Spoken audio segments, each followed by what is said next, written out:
हरे कृष्णा। हम श्रीमद् भगवद गीता के द्वितीय अध्याय गीता का सार इसके 49वें श्लोक को पढ़ रहे हैं। आज इस पर हमारा दूसरा दिन है। पहले हम श्लोक की कुछ आवृत्ति करेंगे। आभा जी। दूरेण ह्यवरं कर्म दूरेण हि विरम कर्म बुद्धि योगात् धनंजय बुद्धियोगा धनंजय बुद्धौ शरणम् अन्विच्छ बुद्धो शरणमान्विच्छ कृपणाः फलहेतवः। कृपणाः फलहेतवा। बहुत सुंदर आभा जी, बहुत अच्छा किया आपने। ओके वैष्णवी। दूरेण ह्यवरं कर्म दूरेण हि वरं कर्म बुद्धियोगात् धनंजय बुद्धियोगा धनञ्जय बुद्धौ शरणम् अन्विच्छ बुद्धो शरणम् अन्विच्छ कृपणाः फलहेतवः। कृपणाः फलहेतवः। बहुत अच्छे डिम्पल जी। दूरेण ह्यवरं कर्म दूरेण हि परं कर्म बुद्धियोगात् धनंजय बुद्धियोगा धनञ्जय बुद्धौ शरणम् अन्विच्छ बुद्धो शरणमन्विच्छ कृपणाः फलहेतवः। कृपणाः फलहेतवः। बहुत सुंदर। अब आगे बढ़ते हैं। आज बहुत सारी चीजें बात सीखनी है। तो इस श्लोक में भगवान कहते हैं, हे धनंजय, भक्ति के द्वारा समस्त गर्हित कर्मों से दूर रहो और उसी भाव से भगवान की शरण ग्रहण करो। जो व्यक्ति अपने सकाम कर्म फलों को भोगना चाहते हैं वे कृपण हैं, वे कंजूस हैं। कंजूस अर्थात जिसके पास धन है वो ना तो उसे दूसरे का भला करता है ना अपना भला करता है, उसको बोलते हैं कंजूस। अब बहुत सारे लोग ऐसे कहते हैं, देखो कर्म ही पूजा है, आप अच्छे कर्म करो आपको अच्छे फल मिलेंगे, ये भक्ति करने की क्या जरूरत है। तो आज की क्लास उनके लिए है, ठीक है। तो अगर ऐसा लोग कहते हैं तो उनको ये क्लास तो जरूर सुननी चाहिए, जिसके मन में भी ऐसा डाउट है। इस श्लोक में हम सीख रहे हैं कि भगवान कह रहे थे सारे गर्हित कर्मों को भक्ति के द्वारा उनसे दूर रहो। हमने श्रील प्रभुपाद की टीका में समझा था कि गर्हित कर्म कौन से हैं।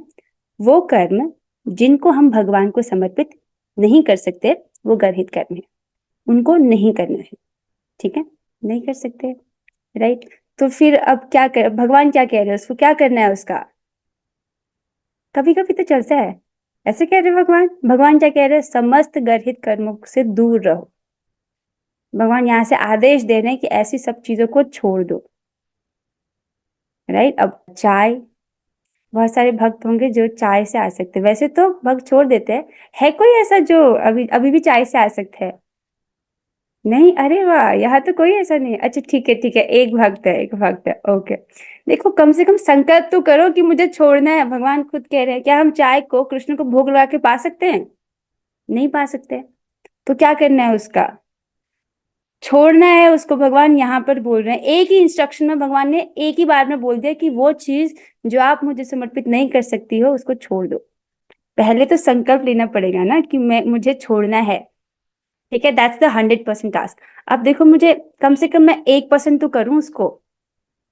अगर दिन में 3 बार पी रहे हैं तो 2 तो मैं तो करो, लाइक आपने 2 बार पिया, 1 बार नहीं पिया, तो 33% टास्क अचीव्ड, राइट। तो छोड़ना तो पड़ेगा। This is how you start. तो इससे उपलक्षण से बाकी सारी चीजें, ओके।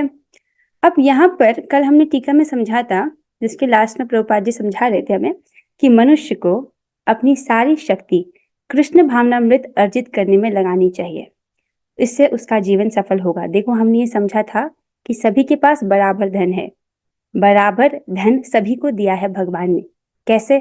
सबको भगवान ने 24 घंटे दिए हैं और वही वास्तविक धन है, राइट। मृत्यु आए तो हम उसी वक्त हमको सब कुछ त्यागना पड़ेगा। ये शरीर, आपने जितना भी पैसा कमाया है, ये सब लोग रिश्ते नाते सब यही छोड़ना पड़ेगा, राइट। आप उसको पैसे से एक्सचेंज नहीं कर सकते हो। तो अब जब तक मृत्यु आनी है तब तक हमारे पास जितना जीवन शक्ति बची है, मानव जीवन की जीवन शक्ति, जो क्षण है हमारे पास, जो वास्तविक धन है, उसका इन्वेस्ट कहाँ करना चाहिए, ये हमने सीखा था कल। अब लोग क्या करते हैं, अगर हम उस एनर्जी, जो मानव शक्ति हमारी बची है, राइट, मानव जीवन समय रूपी जो धन हमारे पास है, या तो हम उससे कोई भौतिक लाभ से एक्सचेंज कर सकते हैं या उसको हम भक्ति, में इन्वेस्ट कर सकते हैं। Choice is yours. जो भौतिक लाभ के पीछे एक्सचेंज कर रहा है वो तो कृपण है, राइट। भगवान कह रहे वो क्या है, कृपण है, कंजूस है, उसको अपना भी भला नहीं पता। प्रभुपाद जी क्या कह रहे हैं, हमें अपनी सारी शक्ति कृष्ण भावना में अर्जित करने में लगानी चाहिए, वहां इन्वेस्ट करनी चाहिए, भक्ति में इन्वेस्ट करनी चाहिए। अब आप पूछ सकते हो, अरे हमको जॉब भी तो करना होता है, नौकरी नहीं करेंगे क्या, सारा समय भक्ति कैसे कर सकते हैं हम, नौकरी भी तो करना है। तो वापस से पिछला वाला श्लोक याद करो, पिछले श्लोक में क्या सिखा था हमने, कि हम अपने जो भी कार्य करते हैं वो कृष्ण के लिए करते हैं। आप धन अर्जित भी क्यों कर रहे हो, कृष्ण की सेवा हेतु कर रहे हो। तो वहां पर प्रभुपाद जी ने बोला कि मैक्सिमम 8 आवर्स मटेरियल जीवन में, मतलब जो आप धन भी कमा रहे हो तो 8 घंटे से ज्यादा वहां काम करने की जरूरत नहीं है। तो यहाँ पर कोई नहीं कहेगा कि मजबूरी है ना, यू आर चूजिंग कि आपका डे इतना बिजी रहे। 8 घंटा इज सफिशिएंट। इंसान की जरूरत इतनी ज्यादा है नहीं कि उसको इससे ज्यादा काम करना पड़े, राइट। तो अगर इसका किसी का ऐसा डाउट था तो that has been cleared. Now अब आते हैं उस बात पर कि कर्म ही पूजा है, अच्छे कर्म करो अच्छे फल मिलेंगे, ये भक्ति करने की क्या जरूरत है। तो शुरुआत में कभी कभी पेरेंट्स भी ऐसी एडवाइस देते हैं, तो इसलिए आज की कथा है महाराज नृग की, ओके, ताकि ये जो कर्म ही पूजा है इस बात को आप समझ सको कि इसमें क्या गलत है। ओके, चलिए पढ़ते हैं। तो ये श्रीमद् भागवतम से कथा ली गई, अर्थात ये सत्य घटना है। कब घटी है, 5000 वर्ष पहले। ओके, राजा नृग का उद्धार। श्री बादरायणी ने कहा, हे राजा, एक दिन सांब, प्रद्युम्न, चारु, भानु, गद तथा यदुवंश के अन्य बालक खेलने के लिए एक छोटे से जंगल में गए, राइट। ये कथा कौन सुना रहा है, सुखदेव गोस्वामी जी परीक्षित महाराज को सुना रहे हैं और कह रहे हैं कि हे राजा, एक दिन भगवान श्री कृष्ण के पुत्र राजकुमार, कौन कौन, सांब, प्रद्युम्न, चारु, भानु, गद, ये भगवान के पुत्रों के नाम है, उनके तो बहुत सारे पुत्र हैं। और ऐसे यदुवंश के अन्य बालक वो खेलने के लिए गए। कहाँ गए, एक छोटे से जंगल में गए। देर तक खेलते रहने के बाद उन्हें प्यास लगी। जब वे पानी की तलाश कर रहे थे तो उन्होंने एक सूखे कुएं के भीतर झांका। उनको बहुत प्यास लगी, उन्होंने जंगल में ढूंढा पानी कहाँ है, उन्हें क्या मिला, एक कुआं, सूखा कुआं।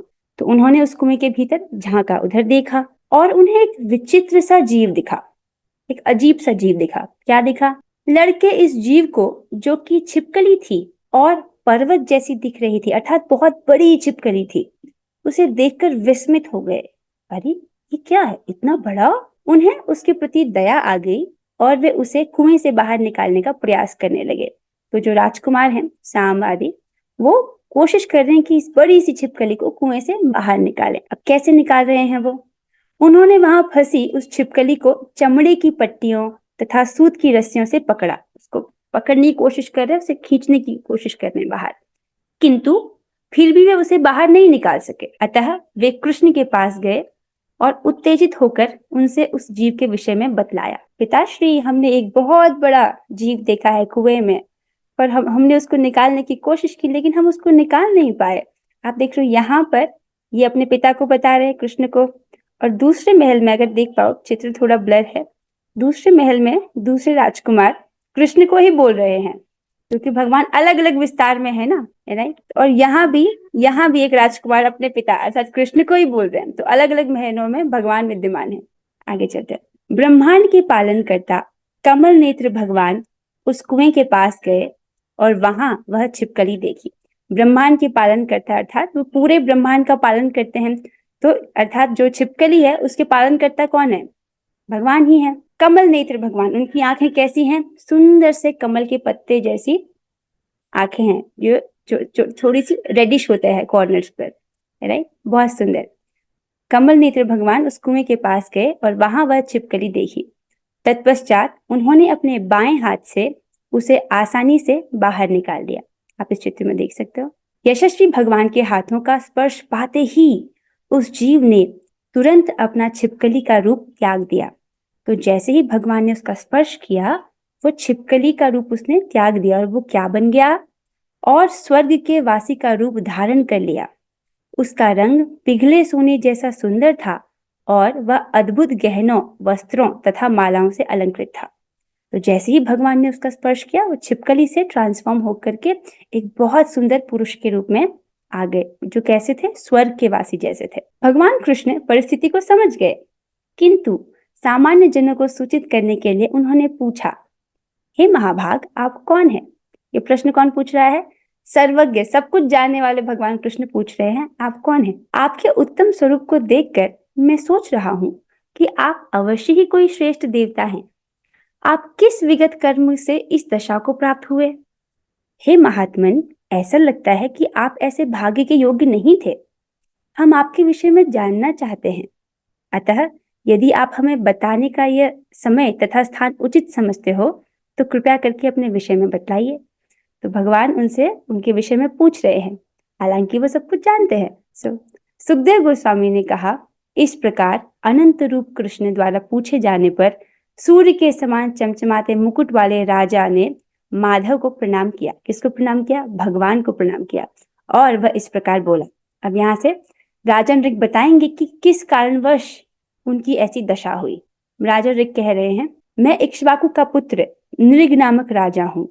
हे प्रभु, शायद आपने मेरे विषय में तब सुना होगा जब दानी पुरुषों की सूची बनाई जा रही होगी। हे स्वामी, आपसे अज्ञात है ही क्या? अर्थात आप सब कुछ जानते हैं, आपसे क्या अज्ञात है? आपकी दृष्टि काल द्वारा अविचलित है और आप सारे जीवों के मनों के साक्षी हैं। तो भी आपकी आज्ञा पाकर मैं कहूंगा, कह रहे हैं कि आप सभी जीवों के मन के साक्षी हैं, सबके मन में क्या चल रहा है आप उसको जानते हैं। फिर भी क्योंकि आप मुझसे कह रहे हैं, इसलिए आपसे आज्ञा पाकर मैं कहूंगा। मैंने दान में उतनी ही गौएं दान दी जितने की पृथ्वी पर बालू के कण हैं। बालू के कणों को गिना जा सकता है? नहीं, इसका मतलब बहुत सारी गायें दी उन्होंने दान में। आकाश में तारे हैं या वर्षा की बूंदें होती हैं, उतनी गायें उन्होंने दान में दी। मैंने दान में जो बछड़ों सहित गौएं दी, वे जवान, भूरी, दूध देने वाली थीं और अच्छे आचरण और सुंदर तथा अच्छे गुणों से संपन्न थी, जिन्हें ईमानदारी से अर्जित किया गया था तथा अपने सींग सोने से, फुर चांदी से मरे थे और जो सुंदर सजावटी वस्त्रों एवं मालाओं से अलंकृत थे। तो ऐसी बहुत सारी गायें उन्होंने दान में दी। तो ये राजा बहुत दानी थे, राइट। अब उन्होंने वर्णन कर रहे हैं कि अब उन्होंने और क्या क्या दान में दिया। व्यक्ति यही सोचता है कि हम सक्षम बने और फिर हम दूसरों की सहायता करें, दूसरों को दान दे, राइट, अच्छे कर्म करें। तो ये राजा शुरू से अच्छे कर्म करते थे, पुण्य कर्म करते थे। अब बता रहे हैं आगे, सर्वप्रथम मैंने दान प्राप्त करने वाले ब्राह्मणों को उत्तम आभूषणों से अलंकृत करके सम्मानित किया, उन्हें उत्तम आभूषण दिए, राइट। वे अतीव सम्मानित ब्राह्मण जिनके परिवार कष्ट में थे, युवक थे तथा उत्तम चरित्र और गुणों से युक्त थे। अर्थात उन्होंने ऐसे वैसे किसी को नहीं दिया, योग्य ब्राह्मणों को दान दिया। तो जब हम दान देते हैं ना, तो हमको पात्र देखकर दान देना होता है। अगर हमने दान ऐसे व्यक्ति को दिया जो आपके धन का दुरुपयोग करे तो आपको भी पाप लगेगा। मतलब आपने किसी को धन दिया और उसने उस धन का शराब पी लिया, तो वो जो पाप लगेगा वो आपको भी लगेगा, क्योंकि आपके धन से उसने ऐसा किया। तो इसलिए दान देते वक्त हम पात्र का ध्यान रखते हैं कि ये व्यक्ति योग्य है कि नहीं है। तो ये कह रहे हैं कि मैंने उत्तम चरित्र और गुणों से युक्त जो ब्राह्मण थे उनको दान दिया। वे सत्यनिष्ठ, तपस्या के लिए विख्यात, वैदिक शास्त्रों में पारंगत तथा आचरण में साधुवत थे। ऐसे लोगों को उन्होंने दान दिया। मैंने उन्हें गौवें, भूमि, सोना, मकान, घोड़े, हाथी तथा दासी समेत विवाह के योग्य राजकुमारियां, तिल, चांदी, सुंदर शैया, वस्त्र, रत्न, गृह सज्जा सामग्री तथा रथ दान में दिए। इसके अतिरिक्त मैंने वैदिक यज्ञ किए और अनेक पवित्र कल्याण कार्य संपन्न किए। तो आप देख रहे हो, बहुत दानी राजा थे, राइट। इन्होंने बहुत अच्छे कर्म किए, सब यज्ञ भी किए हैं इन्होंने, पवित्र कल्याणकारी कार्य। अब क्या हुआ? अब बोल रहे हैं, अब वो घटना वर्णन कर रहे जिसके कारण इनकी इस प्रकार की दुर्दशा हुई। एक बार किसी उत्तम ब्राह्मण की गाय भटक गई और मेरे झुंड में आ मिली। इससे अनजान होने के कारण मैंने वह गाय किसी दूसरे ब्राह्मण को दान में दे दी। हुआ ये कि ये बहुत सारी गायें दान में देते थे, तो इन्होंने बहुत सारी गायें जो थी वो ब्राह्मणों को दान में दी। जब उतनी सारी गायें दान में दी, उनमें से एक गाय जो है वो पीछे मुड़ गई और वापस से जो दान अगली बार दी जाने वाली गाय थी उसमें मिल गया। समझ आ रहा है? इन्होंने एक सेट ऑफ गाय दान में दी, उनमें से एक गाय जो पीछे आकर के वापस गौशाला में आ गई, राजा की गौशाला के। उनको इस बात का पता नहीं है, समझ रहे ना। अब क्या हुआ, जब उन्होंने अगली बार दान दिया तो उस सेट में वो वाली जो पुरानी गाय थी वो थी, वो भी दान में दे दिया। दूसरे ब्राह्मण को। राजा को पता नहीं कि ऐसा हुआ है, ओके, अनजाने में हुआ ये उनसे, राइट। जब गाय के पहले मालिक ने उसे ले जाते हुए देखा तो उसने कहा, ये मेरी गाय है। दूसरे ब्राह्मण ने, जिसने उसे दान के रूप में स्वीकार किया था, उत्तर दिया, नहीं, ये तो मेरी है, इसे नृग ने मुझे दिया था। तो जो गाय जिस पहले वाले ब्राह्मण को दिया था वो कह रहा है ये मेरी है। दूसरा वाला ब्राह्मण को जब दान दिया वो कह रहा नहीं नहीं, राजा ने तो मुझे दान में दिया। तो अभी दोनों में हो गई लड़ाई। अब क्या हुआ, दोनों ब्राह्मण झगड़ते हुए और उनमें से हर एक अपने प्रयोजन की पुरजोर कोशिश करता हुआ मेरे पास आए। तो दोनों ब्राह्मण झगड़ रहे थे, कोई भी नहीं मान रहा था। एक कह रहा था मेरी है, दूसरा कहता मेरी है। दोनों इस प्रकार झगड़ते हुए राजा के पास आए, राइट। उनमें से एक ने कहा, आपने ये गाय मुझे दी, तथा दूसरे ने कहा, किंतु तुमने मुझसे चुराया था। तो पहला वाला ब्राह्मण क्या आरोप लगा रहा है राजा पर कि तुमने ये गाय मुझसे चुराई है और फिर उसको दी है। अब ये सुनकर मैं भ्रमित हो गया। राजा समझ नहीं पा रहे कि ये हुआ क्या। इस स्थिति में अपने कर्तव्य के घोर संकट में पाकर मैंने दोनों ब्राह्मणों से अनुनय विनय की, उनसे प्रार्थना किया, मैं इस गाय के बदले 1,00,000 उत्तम गौवे दूंगा, मैं 1,00,000 गाय देने को तैयार, कृपा करके उसे वापस कर दीजिए। आप अपने इस दास मुझ पर कृपालु हों। मैं जो कर रहा था उससे अनजान था, वो नहीं जानते थे कि ऐसा हुआ है, उनसे अनजाने में ऐसी गलती हुई है, राइट।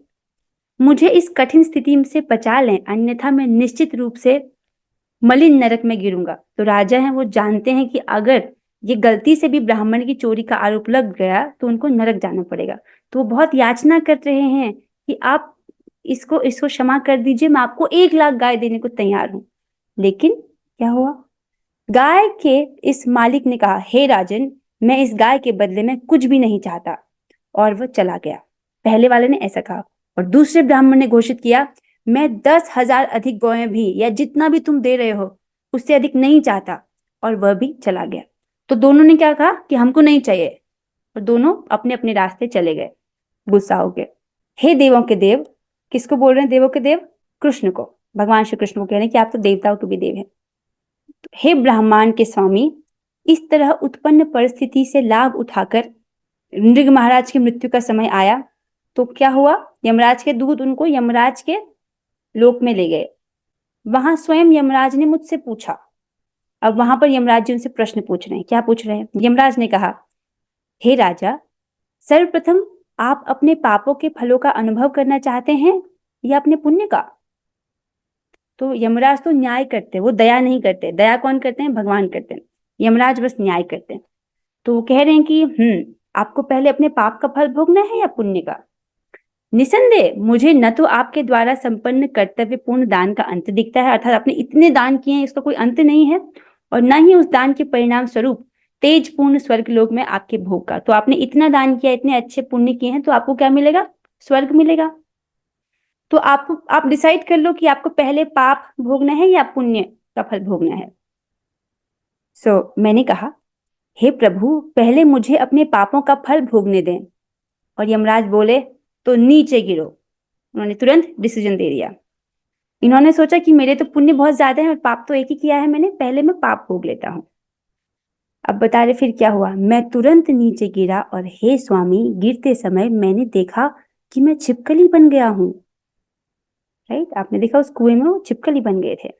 हे केशव, मैं आपके दास रूप में ब्राह्मणों का भक्त था और उनके प्रति उदार था, और मैं सदैव आपके दर्शन के लिए लालायित रहता था।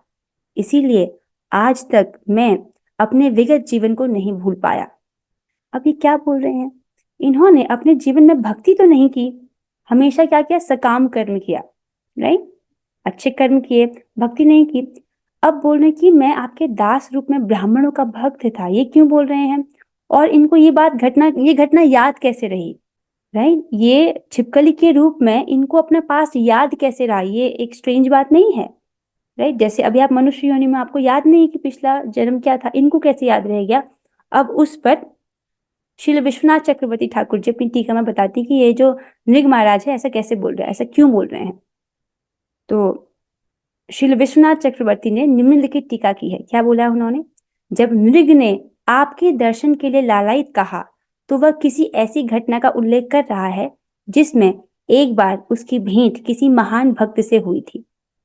यह भक्त भगवान के सर्वोत्तम अर्चा विग्रह के लिए मंदिर प्राप्त करने का इच्छुक था और वह भगवत गीता तथा श्रीमद् भागवत जैसे शास्त्रों की प्रतियां की प्राप्ति करना चाहता था। तो राजा जो थे बहुत दानी थे, राइट, इनको भक्ति के विषय में नहीं पता था। लेकिन एक बार क्या हुआ, एक भक्त आए, उन्होंने कहा कि मुझे एक मंदिर बनवाना है ताकि मैं वहां पर श्रीमद् भगवत गीता और श्रीमद् भागवतम को रख सकूं। तो ये बहुत स्वभाव से दानी थे, तो उन्होंने बनवा दिया, राइट। अतीव उदार होने के कारण नृग ने इन वस्तुओं का प्रबंध कर दिया। इससे भक्त इतना प्रसन्न हुआ, जो भक्त थे वो बहुत खुश हुए इनकी सेवा से, कि उसने राजा को आशीर्वाद दिया, हे राजन, आपको भगवान के दर्शन होंगे। तभी से नृग भगवान का दर्शन करना चाह रहा था, राइट। छोटा सा उनको भक्त का संपर्क प्राप्त हुआ, उन्होंने ही आशीर्वाद दिया था कि आपको भगवान के दर्शन होंगे, और इसी कारण आज उनको भगवान के दर्शन हो रहे हैं। तो तभी से वो कह रहे हैं कि मैं आपके दर्शन के लिए लालायित रहता था।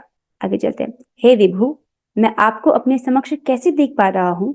आप तो परमात्मा हैं, जिस पर बड़े से बड़े योगेश्वर केवल वेद रूपी दिव्य आंखों के द्वारा अपने शुद्ध हृदय के भीतर ध्यान लगा सकते हैं। तो हे दिव्य प्रभु, आप किस तरह मुझे प्रत्यक्ष दिख रहे हैं? क्योंकि मेरी बुद्धि भौतिक जीवन के कठिन कष्टों से अंधी हो चुकी है। जिसने इस जगत के भव बंधनों को समाप्त कर दिया है, वही आपको देख सकता है। इतनी सुंदर बात की, जिसने इस जगत के भव बंधनों को समाप्त कर दिया है, वही आपको देख सकता है। भगवान के एक शुद्ध भक्त ने इनको आशीर्वाद दिया था, इसलिए इनको भगवान का दर्शन हो रहा है। हे देवदेव, जगन्नाथ, गोविंद, पुरुषोत्तम, नारायण, ऋषिकेश, पुण्य श्लोक, अच्युत, अव्यय, हे कृष्ण, कृपा करके मुझे अब देवलोक के लिए प्रस्थान करने की अनुमति दें। हे प्रभु, मैं जहां भी रहूं, मेरा मन सदैव आपके चरण कमलों की शरण ग्रहण करे। तो इस प्रकार की प्रार्थना करते हैं। बहुत सुंदर प्रार्थना है। और हर शब्द जो भगवान का नाम, हर नाम जो भगवान का ले रहे हैं, उसके पीछे उनका एक आशय है, एक अर्थ है, उसको समझे, बहुत मीठा अर्थ है। श्री विश्वनाथ चक्रवर्ती ने इस श्लोक की टीका इस प्रकार से की है। भगवान की कृपा प्राप्त हो जाने से उसकी श्रद्धा को बल मिला है, और इस तरह दास पद प्राप्त करके राजा नृग ने भगवान के नामों का उच्चारण करते हुए उनका विधिवत यशोगान किया, और तब भगवान से विदा लेने के लिए अनुमति मांगी। उसकी स्तुति का भाव यह है, अब ये भाव बहुत अच्छा है, आप सुनिए। आप देव अर्थात देवताओं के स्वामी और जगन्नाथ हैं, अतः आप मेरे भी नाथ होइए। क्योंकि आप जगन्नाथ हैं, आप मेरे भी नाथ होइए। हे गोविंद, आप जिस कृपा चितवन से गौओं को मोहते हैं, उसी से मुझे अपनी संपत्ति बना ले। आप ऐसा कर सकते हैं क्योंकि आप पुरुषोत्तम हैं। हे नारायण, चूंकि आप जीवों के आधार हैं, अतः मेरे आश्रय बने। कितना सुंदर अर्थ है, राइट, कि आप जीवों के आधार हैं, इसलिए आप मेरा भी आश्रय बनो, भले ही मैं बुरा क्यों ना हूं। हे ऋषिकेश, मेरी इंद्रियों को अपना बना ले। हे पुण्य श्लोक, अब आप नृग के उद्धारक के रूप में विख्यात हो चुके हैं। पुण्य श्लोक, आपने नृग का उद्धार किया है, तो आप नृग के उद्धारक के रूप में विख्यात हो चुके हैं। हे अच्युत, जो अपने भक्तों पर कृपा करने से कभी नहीं चूकते, आप मेरे मन से कभी ओझल ना हो। हे अव्यय, मेरे मन में कभी भी आपकी न्यूनता ना हो। ये बहुत सुंदर अर्थ है, इसलिए मैंने इसको टीका में यहाँ पर रखा है। तो एक एक नाम जो वो ले रहे हैं, उसके पीछे उनका एक बहुत सुंदर आशय है। आगे पढ़ते हैं। हे वसुदेव पुत्र कृष्ण, मैं आपको बारंबार नमस्कार करता हूँ।